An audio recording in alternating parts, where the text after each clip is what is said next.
Uh, I've started us rolling. So Okay, just go ahead. Yeah. Hi, ladies and gentlemen. This is Court Bronowski, publisher of Yankee Tea News, and with the sponsorship of the Greenwich Stanford Tea Party Patriots. Tonight, we are being hosted, if you will, by the Coscobber.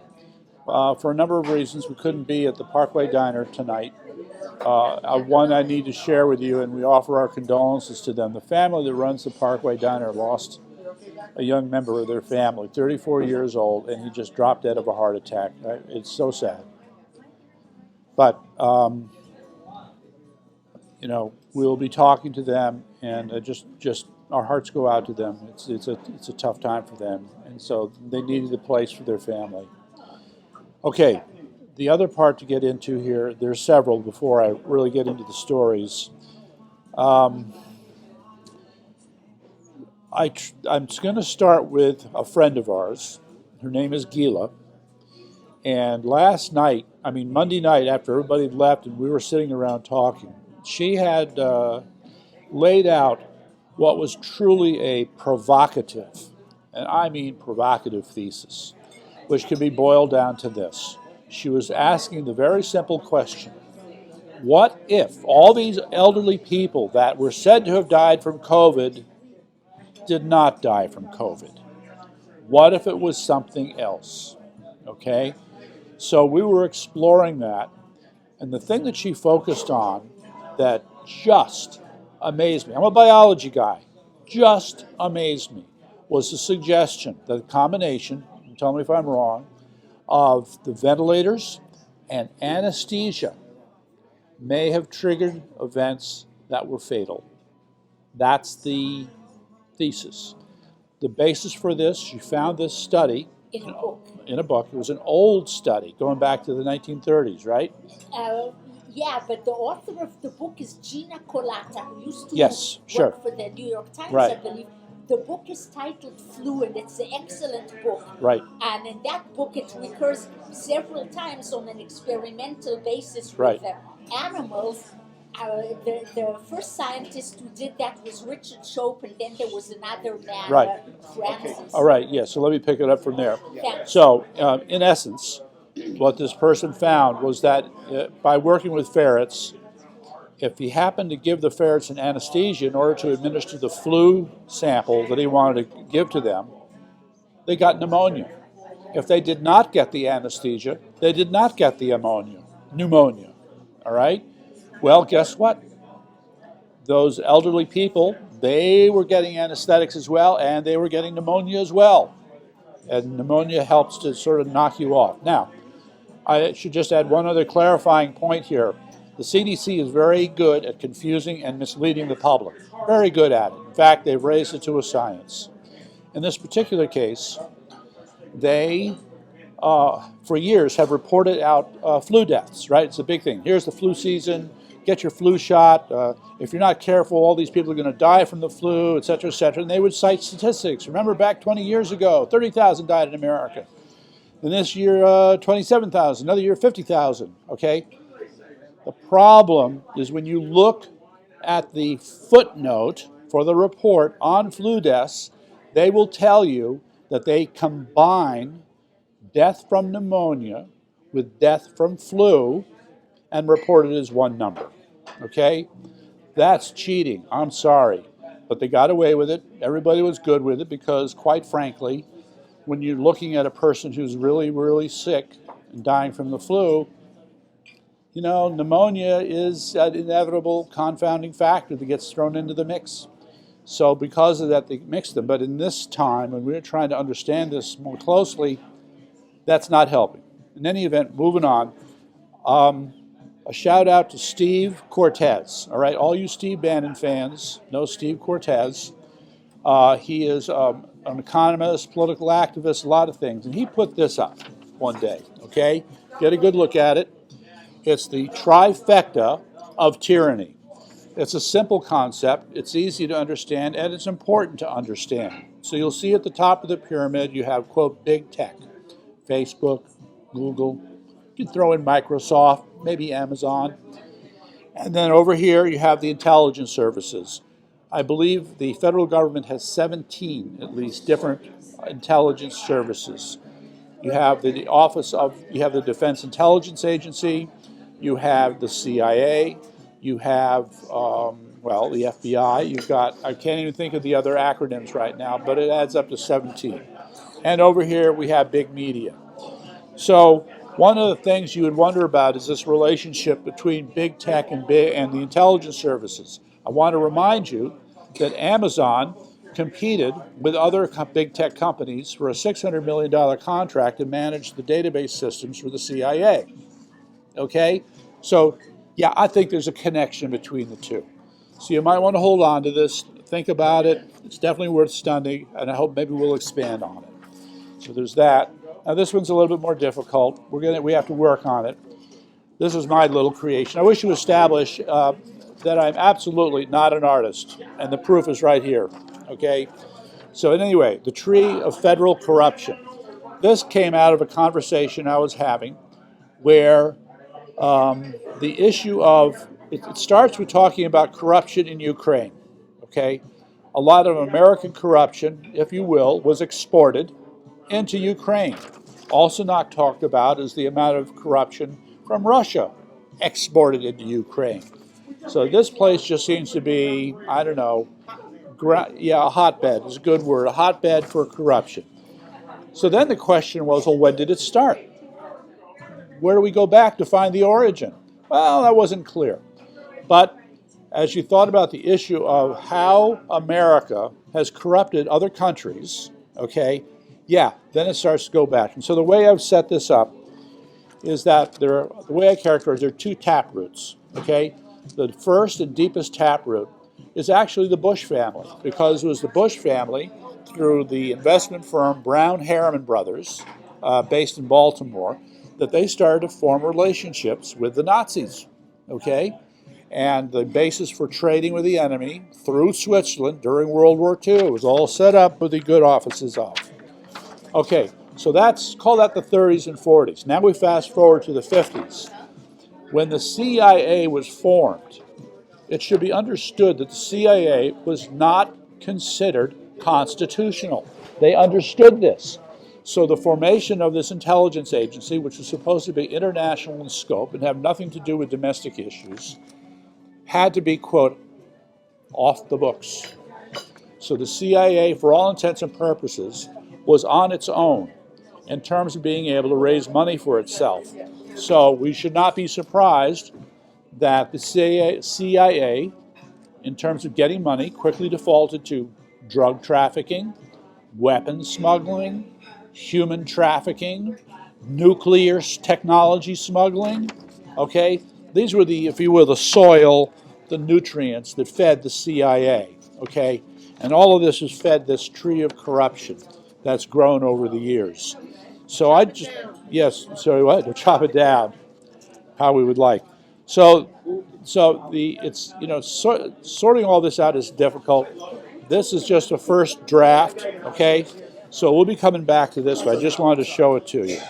Meantime, on to all the lovely hot items that are in front of us. Oh my goodness. Okay, here you go. I saw this article and said, well, hot damn. We have every reason to be upset with the fact that by now, at least 2 million illegal aliens of various nationalities have found their way into America. The signs are that when 2022 is done, it'll be a similar number, if not bigger. Well, here's one of the problems. Stop the Russian invasion of America. So it turns out that a number of Russians are being picked up at the border. Okay, let's see if we got some numbers here. 8,600 Russians have shown up our border with Mexico since last August, okay? And 5,500 Ukrainians have also arrived since October. What are we supposed to make of this, okay? I mean, the incompetence, the lassitude. All right, I wish I had a simple way of sticking to this. This is sabotage of our nation, okay? Sabotage, plain and simple. And it extends to other nationalities finding their way over our southern border, and no one's doing anything about it. it's frustrating. I don't know what else to say, ladies and gentlemen. So moving on. Okay. Now, this one. Yeah. Haha. You're going to love this. So here, I'm going to start with the chart, okay? So I can find it. Oh, wait. Here's a meme. There you go. You can read the meme. Right. Okay. Yes. Okay. This chart, the company or organization called ECOHEALTH Alliance reported to the IRS a rather substantial increase in investment profits. That's right. Excess profits earned by a nonprofit. Let's think about that for a minute. Excess profits earned by a nonprofit. EcoHealth, as you may know, has been in hot water because they've been an enabler for the proliferation of the Wuhan virus that has caused this problem we've had over the last 2.5 years. So, and for their troubles, they're making a lot of money. Okay? So, that's something to think about. Okay, next. Yes, it's called Pay the Dead. Make sure you pay the dead. This is what the IRS does very well, okay? Because it turns out that about $3 billion in COVID relief money has gone to dead people. How are they going to straighten this out? I don't know. But it's just, the link will be up. You can follow it, okay? The next goodie. Fixed rate mortgages have gone up 23% in the last couple of months. So it's getting harder and harder for young couples to be able to buy that first home, okay? And you can be sure that it's had an impact on others who want to move from the current home to a larger one. Fertilizer prices are up 166%, all right? For farmers, it's either a case of passing the prices along, or they're simply going to plant less. There'll be lower crop yields, and the price of the food will just go up as well. And as we know, gasoline prices have gone up, and according to this article, 77%. And we've seen it at the pump. So there's, again, this is just another element of sabotage. All right? Now, as one person put, the Ukraine war has disrupted Ukraine, which is a major supplier of wheat in Europe. 13% of all wheat exports come from Ukraine, okay? Then the other is the mega drought in the Midwest, especially in California. That's going to hurt us. And then you have, for example, Brazil relies heavily on Russian fertilizer. Now they can't get it because of the sanctions, so that's going to hurt. And the strike in Canada, getting fertilizer from Canada, very hard. So it goes on, and it's just, anyway, moving on. Okay. This is, all right. I wish I had more time, but I'm just going to bring up this gentleman. His name is Scott Pressler. You may have seen him from time to time. Yes. So Scott Pressler is what you would call a conservative activist. You see him right there.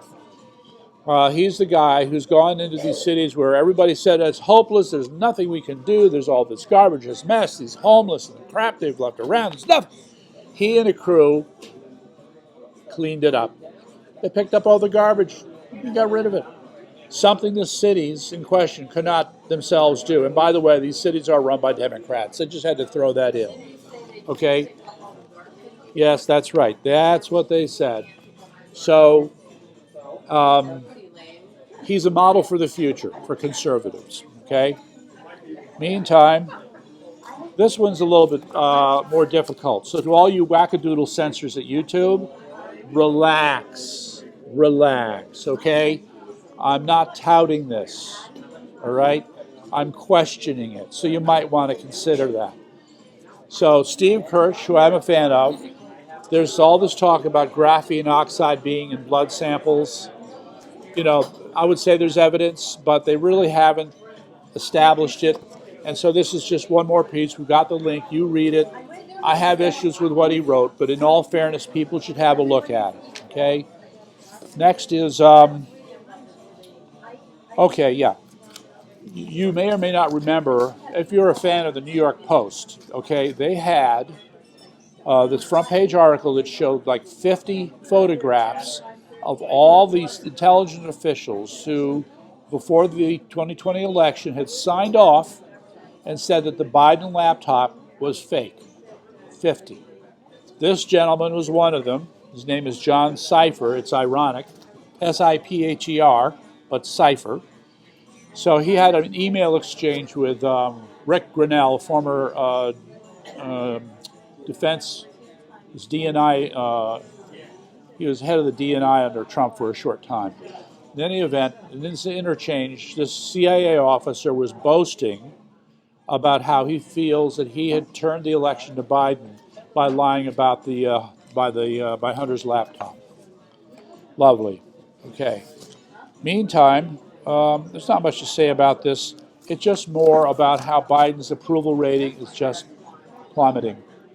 At some point, you're going to hear him scraping bottom, just scraping bottom. It's just amazing. Anyway, moving right on. Commie of the week. Commie of the week. Connecticut Commie. John Humphries. Busy man. It's on a lot of committees. The one of note is the Connecticut Roundtable on Climate and Jobs. So we have to do some homework on this, but there's our Commie of the week. Okay. Now, some calls to action. Okay, and Eric will make sure that they're up.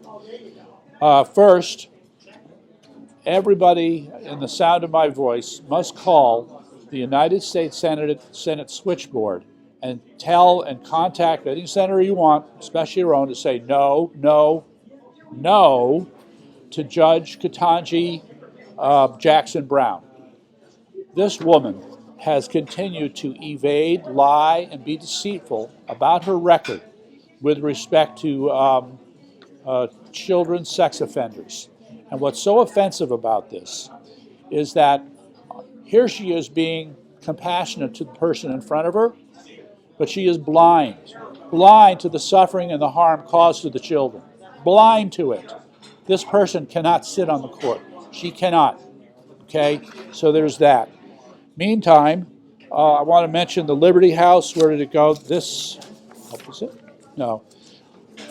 Saturday, April 2nd, a group called Liberty House in Guilford, Connecticut, is going to be holding a special, and we'll have this up, a special workshop on learning how to use two-way walkie-talkies. Well, walkie-talkies are two-way. See, this is part of an effort here for the conservative community to develop other capabilities, and this is highly recommended. Meantime, my send-off, ladies and gentlemen, is do not read this book. No, this book contains forbidden knowledge. The truth. So you can't read this book because it contains forbidden knowledge. Oh, but what happens if I take a peek inside the book? Let me see. Oh. Yes. Well, it's a scientific point, but I'll just read it quickly. By vaccinating the entire population, Dr. Fauci strives to eliminate the control group. Okay? And Jay is nodding his head. He understands. Okay, this is an awesome book. Yes. Of course, I'm making the joke about do not read it. Of course, I want you to read it. But, you know, this is only the beginning. And on that, I end now. Do we want to give a shout out? Oh, I forgot Ethan. I'm so sorry. Okay, tonight, we are endorsing Ethan Book for Congress, okay, to run against Jim Himes. And to put it simple, out of all the candidates and whoever the hell else is going to show up at the last minute, these losers, Ethan is the only one who understands liberty, who understands the Constitution, who understands what this country is about, and he's got the heart to fight. So we're behind him. He's going to have a hell of a fight getting the nomination, let me tell you that, okay? But we're going to do what we can for him, and hopefully we'll have him here in a week or two for an interview. Thank you very much. Okay, thank you, okay.